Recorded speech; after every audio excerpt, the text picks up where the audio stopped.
El rescate de Fátima es un cuento de Wilhelm Hauff incluido en su colección Cuentos completos. Forma parte de las historias escritas por este autor dentro de sus famosos Märchen Almanac, almanaques de cuentos. Mi hermano Mustafa y mi hermana Fátima eran casi de la misma edad. Aquel tenía a lo sumo 2 años más. Se querían mucho, y los dos contribuían a que resultara más ligero para mi padre el peso de la vejez. Cuando Fátima cumplió 16 años, mi hermano organizó una fiesta. Invitó a todas las amigas, dispuso en el jardín de la casa exquisitos platos, y al atardecer, invitó a las muchachas a subir a una barca que había alquilado y adornado festivamente para dar un pequeño paseo por la costa.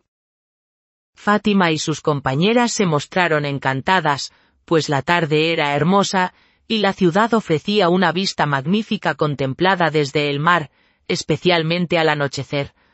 A las muchachas les gustó tanto que pedían a mi hermano seguir adentrándose en el mar. Mustafa accedió de no muy buena gana, porque hacía unos días se había dejado ver un corsario. No lejos de la ciudad, hay un promontorio que se adentra en el mar. Hasta allí querían ir las muchachas para ver cómo se hundía el sol en el mar.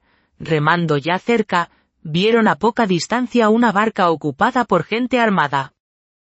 Sospechando que no se trataba de nada bueno, mi hermano ordenó a los remeros dar la vuelta y dirigirse a tierra.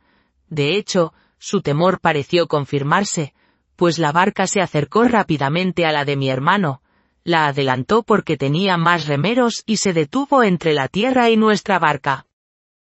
Al darse cuenta del peligro que las amenazaba, las muchachas empezaron a saltar, gritar y llorar. En vano, intentó Mustafa tranquilizarlas, en vano les pidió que permanecieran quietas, porque con sus movimientos ponían en peligro la barca y la harían zozobrar. No sirvió de nada y, como al acercarse el otro bote se precipitaron todas a la parte posterior de la barca, ésta volcó. Entretanto habían sido observados desde tierra los movimientos del bote desconocido. Ya hacía algún tiempo que albergaban temores a causa de los corsarios, y como el bote había despertado sospechas, acudieron desde tierra varias barcas para proteger a la nuestra. Llegaron en el momento preciso para recoger a las náufragas. En medio de la confusión, el bote enemigo había escapado, pero en las 2 barcas que las habían recogido se dudaba que se hubieran salvado todas. Se acercaron y... ¡ay! Encontraron que faltaban mi hermana y una de sus compañeras, y al mismo tiempo descubrieron en una de las barcas a un hombre a quien nadie conocía. Ante las amenazas de Mustafa, reconoció que pertenecía al barco enemigo fondeado a 2 millas al este, y que en su precipitada huida, sus compañeros le habían abandonado al intentar ayudar a rescatar a las muchachas. También dijo haber visto cómo se llevaban al barco a 2 de ellas. El dolor de mi anciano padre no tuvo límite, pero también Mustafa estaba terriblemente afligido, pues no solo había perdido a su querida hermana, y se acusaba de ser culpable de su desgracia, sino que la amiga de Fátima que había corrido su misma suerte, estaba destinada por sus padres para esposa suya, aunque todavía no se había atrevido a comunicárselo a nuestro padre, porque los padres de ella eran pobres y de linaje inferior al nuestro. Mi padre era hombre severo y, cuando su dolor remitió un poco, hizo venir ante él a Mustafa y le habló así. Tu insensatez me ha privado del consuelo de mi vejez y la alegría de mis ojos. Vete, te expulso para siempre de mi lado, te maldigo a ti y a tus descendientes, y solo si me devuelves a Fátima estará libre tu cabeza de la maldición paterna. Mi pobre hermano no se esperaba esto. Ya había decidido antes ir en busca de su hermana y de su amiga, y quería recibir la bendición paterna. Pero él le enviaba ahora por el mundo cargado con su maldición. Pero, si antes le había rendido aquel pesar, ahora espoleó su valor la atrocidad de la desgracia que no había merecido. Se dirigió al pirata capturado, y le interrogó sobre la dirección en la que iría su barco. Supo que comerciaban con esclavos, y que habitualmente se detenían en el gran mercado de Basora. Al volver a casa a prepararse para la partida, la cólera del padre parecía haber remitido algo, pues le entregó una bolsa de oro para el viaje. Mustafá se despidió llorando de los padres de Zoraida, que así se llamaba la novia robada, y se puso en camino hacia Basora. Mustafá no hizo el viaje por mar, ya que desde nuestra pequeña ciudad no partía ningún barco directo hacia Basora. Por ello tenía que hacer jornadas muy largas para no llegar a Basora mucho después que los piratas. Con un buen caballo y nada de equipaje, podía contar con llegar a la ciudad al final del 6.º día. En la noche del 4.º, sin embargo, cuando cabalgaba solitario, le asaltaron repentinamente 3 hombres. Al observar que estaban bien armados y eran fuertes, como tenía menos interés por su dinero y su caballo que por su vida, les dijo que se entregaba. Bajaron de sus caballos, le ataron las piernas bajo el vientre de su caballo y le colocaron en medio de ellos. Cogiendo uno las riendas de su caballo se lo llevaron rápidamente, sin decir palabra. Mustafá se entregó a una muda desesperación, pareciéndole que ya se manifestaba sobradamente la maldición de su padre. ¿Cómo iba a esperar poder salvar a su hermana y a Zoraida, si privado de todos sus medios solo era capaz de ofrecer su desdichada vida para liberarlas? Mustafá y sus mudos acompañantes habrían cabalgado ya como 1 hora, cuando se desviaron a un pequeño valle transversal. El vallecillo rodeado de árboles altos, un césped verde oscuro y un arroyo que lo atravesaba por el medio invitaban al descanso. De hecho vio de 15 a 20 tiendas a las que estaban amarrados camellos y hermosos caballos.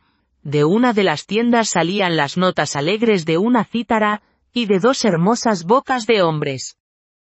A mi hermano le pareció que gente que había elegido un lugar de acampada tan encantador, no podía tener en mente nada malo contra él, y obedeció sin inquietud la invitación de sus guías, que una vez que le liberaron de sus ataduras, le indicaron que bajara del caballo.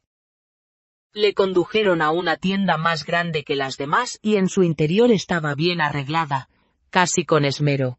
Los magníficos almohadones bordados en oro, las soberbias alfombras y las pipas de oro, hubieran denotado riqueza y vida holgada en otro lugar, pero aquí parecían solo mera rapiña.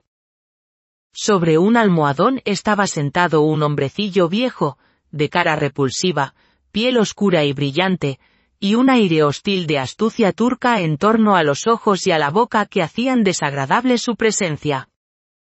Aunque el personaje intentaba darse importancia, Mustafá advirtió pronto que la tienda no estaba así adornada tan lujosamente para él, y la manera de dirigirse a él su guía le pareció confirmar su sospecha. ¿Dónde está el poderoso?, preguntaron al pequeño. Está de caza, respondió aquel, pero me ha encargado que ocupe su lugar. En esto no ha actuado cuerdamente, respondió uno de los bandidos, pues hay que decidir pronto si este perro debe morir o pagar y eso lo sabe el poderoso mejor que tú.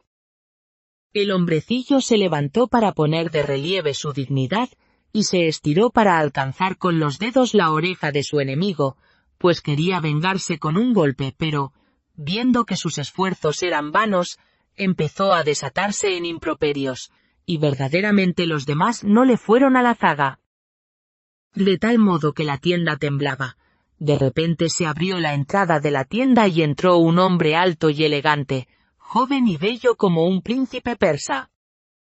Su traje era sencillo y sus armas pequeñas, a excepción de un puñal ricamente adornado y un brillante sable, pero su mirada grave y toda su apariencia inspiraban respeto sin provocar miedo.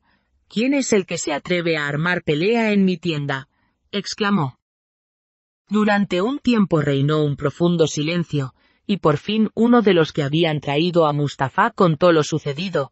El rostro del poderoso, como le llamaban ellos, pareció ponerse rojo de cólera. ¿Cuándo te he dejado a ti en mi lugar, Hasán?, gritó al hombrecillo con una voz terrible. Este se encogió de miedo, de modo que parecía mucho más pequeño que antes, y se deslizó hacia la puerta. Una zancada del poderoso hizo que desapareciera por la puerta con un gran salto. Cuando desapareció, los 3 hombres llevaron a Mustafá ante el dueño de la tienda, que entretanto se había tendido sobre un cojín. Aquí traemos al que nos has ordenado capturar. Este contempló largo tiempo al prisionero y dijo después: Bajá de Zuleika, tu propia conciencia te dirá por qué estás ante Orbasán. Cuando mi hermano oyó esto se inclinó delante de él y respondió: Oh señor, parece que estás equivocado. Soy un pobre desgraciado, pero no el bajá al que buscas. A todos los presentes les sorprendieron estas palabras. El señor de la tienda dijo: De poca ayuda te va a servir el fingimiento, pues te llevaré ante gente que te conoce bien. Mandó traer a Zuleima. Trajeron a la tienda a una mujer anciana, que, a la pregunta de si reconocía en mi hermano al bajá de Zuleika, respondió afirmativamente y juró por la tumba del profeta que era él y no otro. ¿Ves, miserable, cómo tu treta ha fracasado?, comentó encolerizado el poderoso. Eres demasiado despreciable para que manche mi buen puñal con tu sangre, pero te ataré a la cola de mi caballo, y mañana cuando el sol se levante iré a cazar contigo por los bosques hasta que se oculte tras las colinas de Zuleika. Mi pobre hermano perdió el valor. Esta es la maldición de mi cruel padre que me lanza a una muerte terrible, exclamó llorando, y tú también estás perdida, querida hermana, y tú, Zoraida.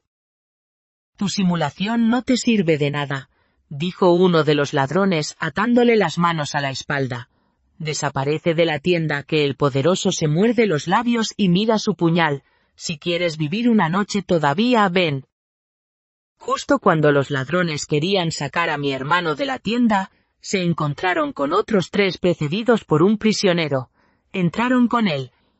Aquí traemos al bajá como nos ordenaste, dijeron llevando al prisionero ante el cojín del poderoso.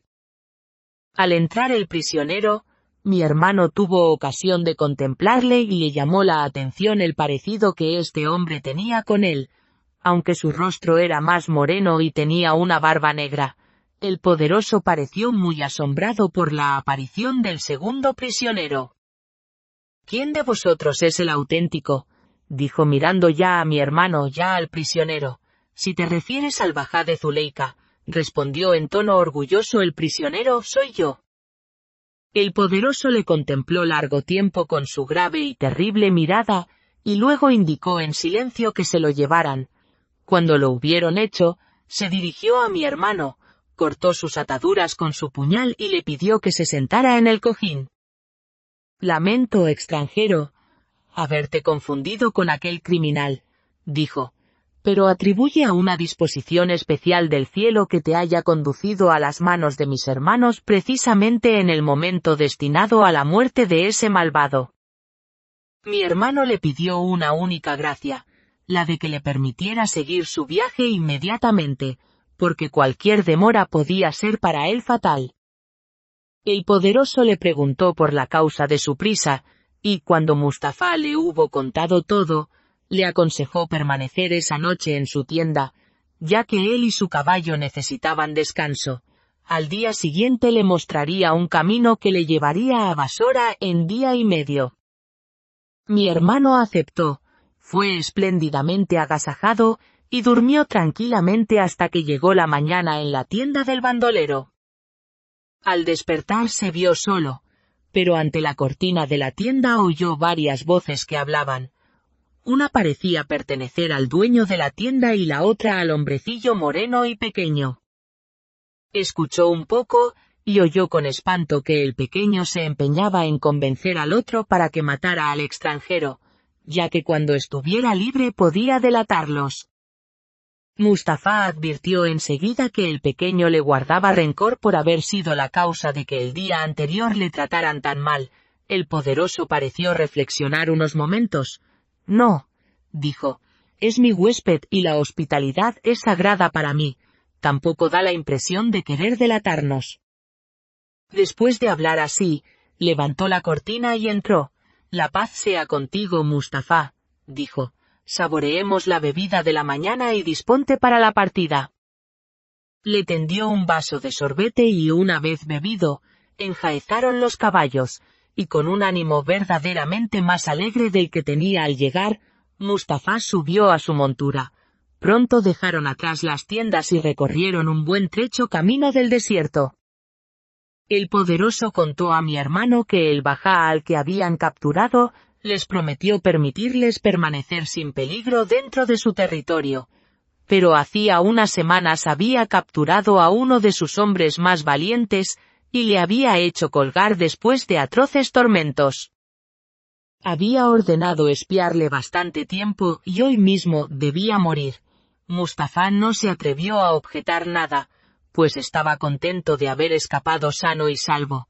A la salida del bosque, el poderoso detuvo su caballo, indicó el camino a mi hermano y le dio la mano para despedirle diciendo: Mustafá de modo muy especial ha sido huésped del bandolero Orbasán.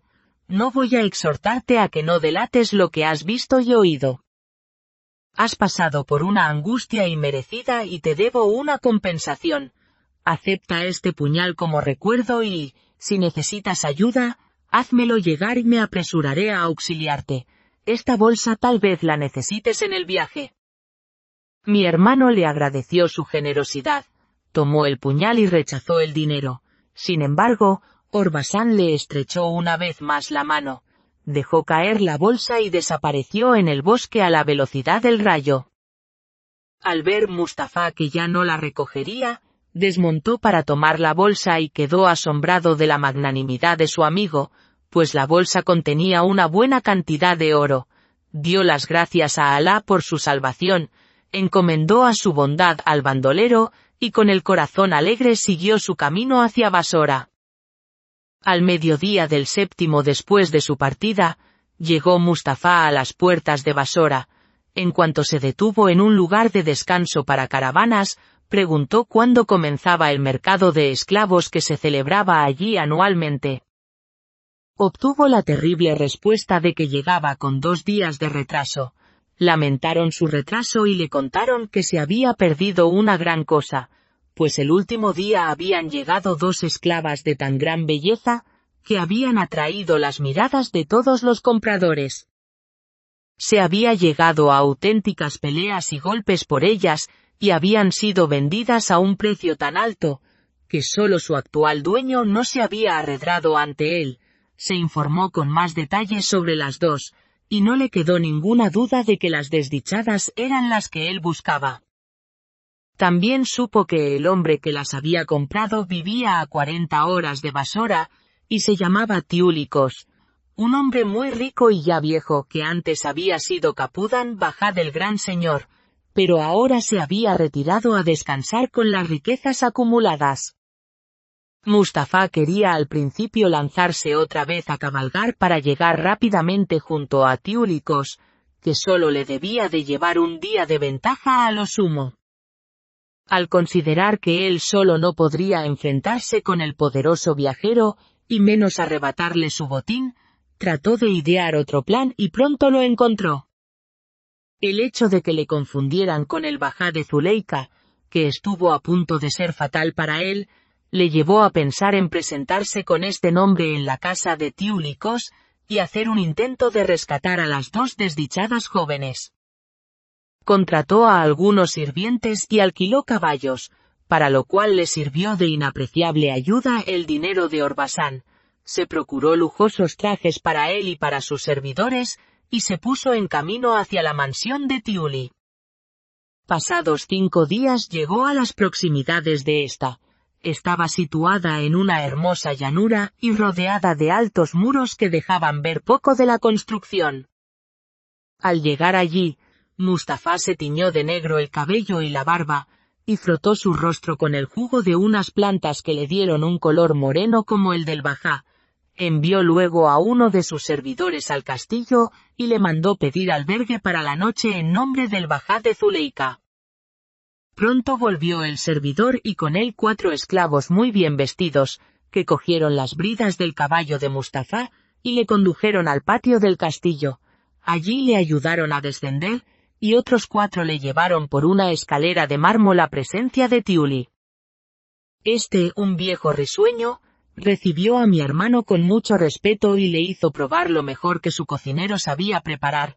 En la sobremesa, Mustafá fue llevando la conversación al tema de las nuevas esclavas, y Tiuli celebró su belleza, lamentando solo que estuvieran siempre tan tristes, aunque creía que esto pasaría pronto.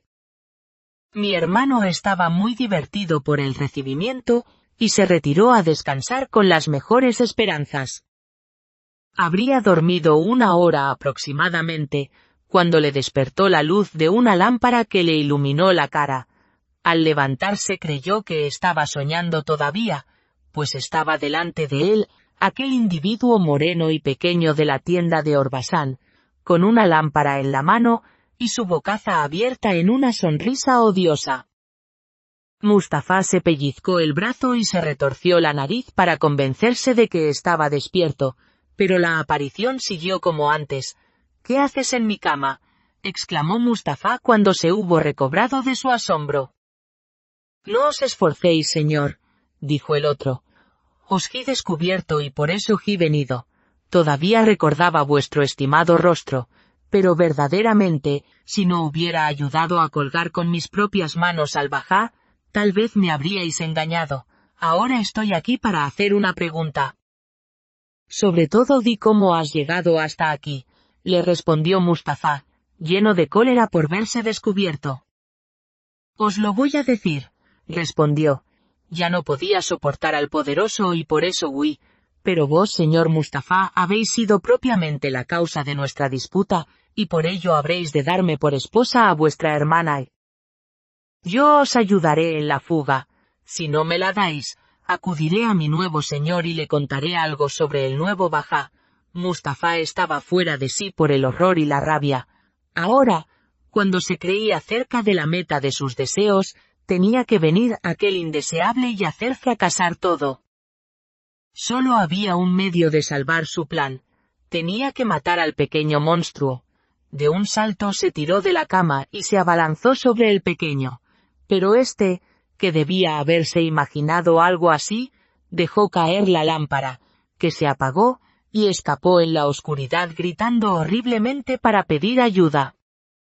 Necesitaba urgentemente un plan genial. A las muchachas debía dejarlas por el momento y pensar solo en salvarse él. Por ello se dirigió a la ventana para ver si podía saltar hasta el suelo. La altura era considerable y por el otro lado había un muro elevado que tendría que escalar. Se hallaba vacilante ante la ventana, pero oyó muchas voces que se acercaban a su habitación, que estaban ya a la puerta, y cogió desesperado el puñal y la ropa y se lanzó por la ventana. La caída fue dura, pero sintió que no se había roto ningún miembro, y corrió hacia el muro que rodeaba el patio. Lo escaló para asombro de sus perseguidores, y pronto se vio libre. Huyó hasta llegar a un bosquecillo, donde se tumbó agotado. Se puso a pensar qué podía hacer. Había tenido que abandonar caballos y servidores, pero estaba salvado el dinero, que llevaba en el cinturón. Su mente ingeniosa descubrió pronto otra vía para el rescate. Siguió por el bosque hasta llegar a un pueblo, donde por poco dinero compró un caballo que en poco tiempo le llevó a una ciudad. Allí buscó un médico, y le aconsejaron uno viejo y experimentado. Con algunas monedas de oro consiguió de que le entregara una medicina que produjera un sueño semejante a la muerte, que podía ser neutralizada inmediatamente por otra pócima. Ya en posesión de ambas medicinas, se compró una larga barba postiza, un traje talar negro y un montón de cajas y cajitas, de modo que en su momento pudiera parecer un médico viajero. Cargó sus trabajos en un asno y regresó al castillo de Tiúlicos. Tenía que estar seguro de que esta vez no le descubrirían, pues la barba le cambiaba tanto que ni él se reconocía.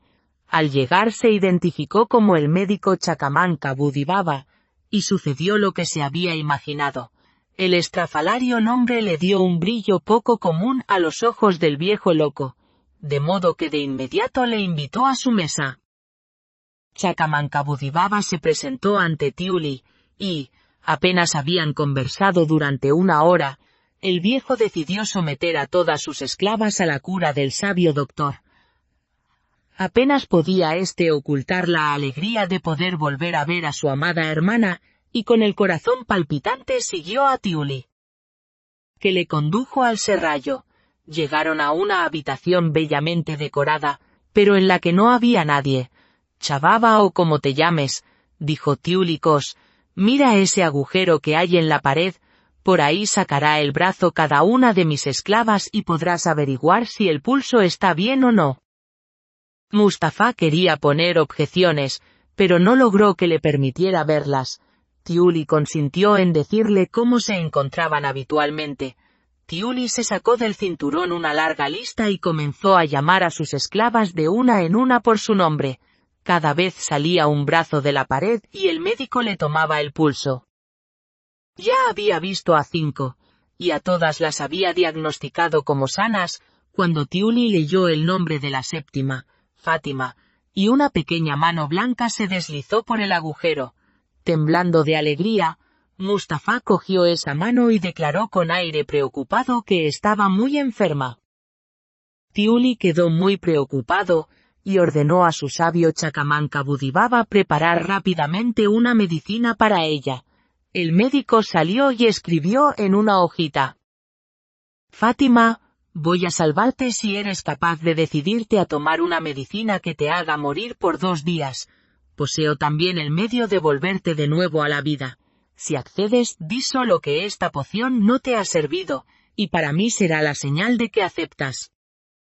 Pronto volvió a la habitación donde esperaba impaciente Thiuli. Trajo un brebaje inofensivo, tomó una vez más el pulso a la enferma Fátima, y al mismo tiempo deslizó la hojita bajo su brazalete, suministrándole la bebida por el agujero de la pared. Thiuli parecía muy preocupado por Fátima y propuso el examen de las demás hasta un momento más oportuno.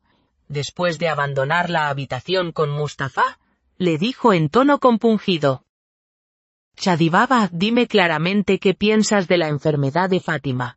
Chacamán Kabudibaba respondió con un profundo suspiro: «Ah, señor, ojalá el profeta te otorgue consuelo. Tiene una fiebre latente que puede acabar con ella». Esto provocó la cólera de Thiuli. «¿Qué dices, maldito perro de médico? Que ella por la que he pagado 1000 monedas de oro se me va a morir como una vaca. Entérate de que si no la salvas te corto la cabeza». Entonces notó mi hermano que había cometido una estupidez, y dio otra vez esperanzas a Thiuli. Cuando estaban todavía hablando, vino del serrallo un esclavo negro para decir al médico que la poción no había servido. «Despliega todo tu arte, Chacamda Babelba, o como te llamen, y te pagaré lo que quieras», gritó Thiuli Kos, casi aullando por miedo a perder tanto oro con una muerte. «Voy a darle un jarabito que la librará de todo mal», respondió el médico.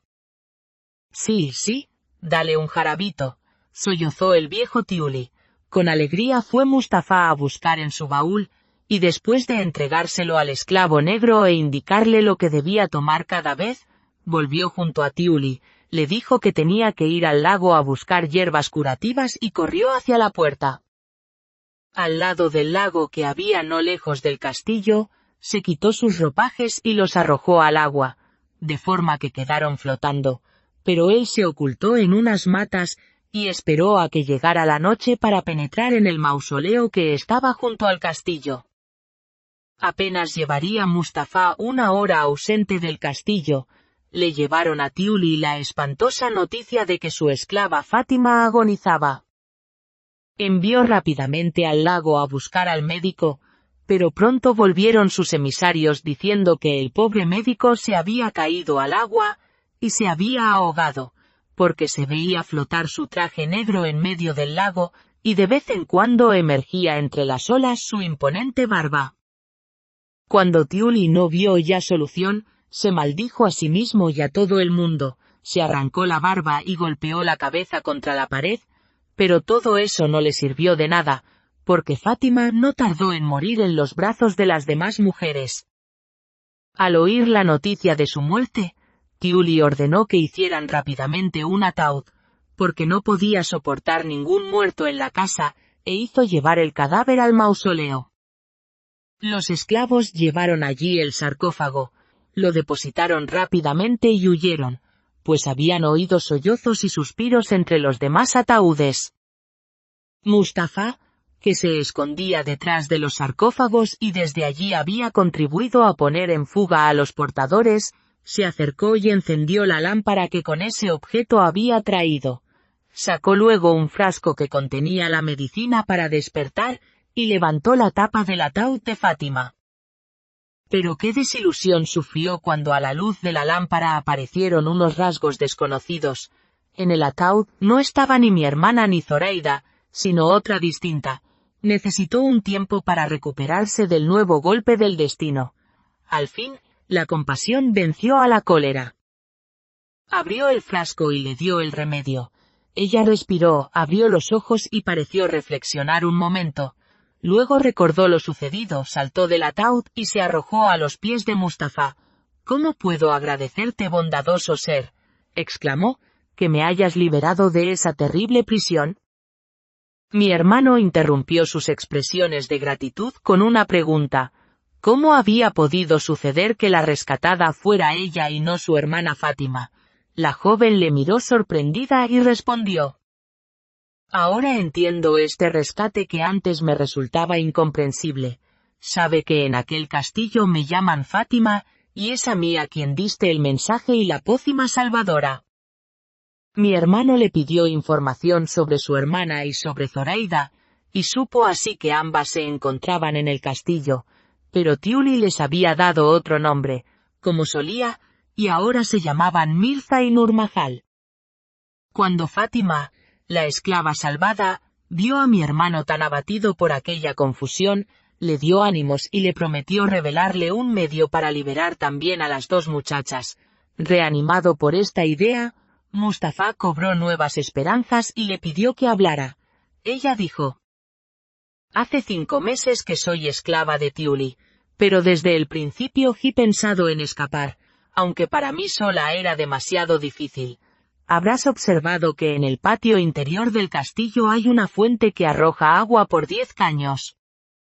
Me llamó la atención la fuente porque recordaba haber visto una parecida en casa de mi padre. El agua llega por una amplia conducción. Para saber si estaba construida también así, un día elogié ante Tiuli su magnificencia y le pregunté quién había sido el constructor. «Yo mismo la he proyectado, y lo que aquí ves no es más que lo mínimo», me respondió. «El agua recorre al menos 1000 pasos desde un arroyo y va por una conducción abovedada que tiene la altura aproximada de un hombre, y todo esto lo he planeado yo». Después de oírle, he deseado a menudo tener solo por un momento la fuerza de un hombre para ser capaz de mover una piedra del lado de la fuente, porque entonces podría huir a donde quisiera. Te mostraré la conducción por la que de noche puedes entrar en el castillo y libertarlas. Pero debes ir al menos con 2 hombres, para reducir a los esclavos que vigilan de noche el serrallo. Así habló. Mi hermano Mustafa, aunque ya había quedado decepcionado 2 veces en sus esperanzas, cobró nuevos ánimos, y esperaba llevar a cabo el plan de la esclava con la ayuda de Alá. Le prometió ocuparse de su regreso a su patria, si quería ayudarle a entrar en el castillo.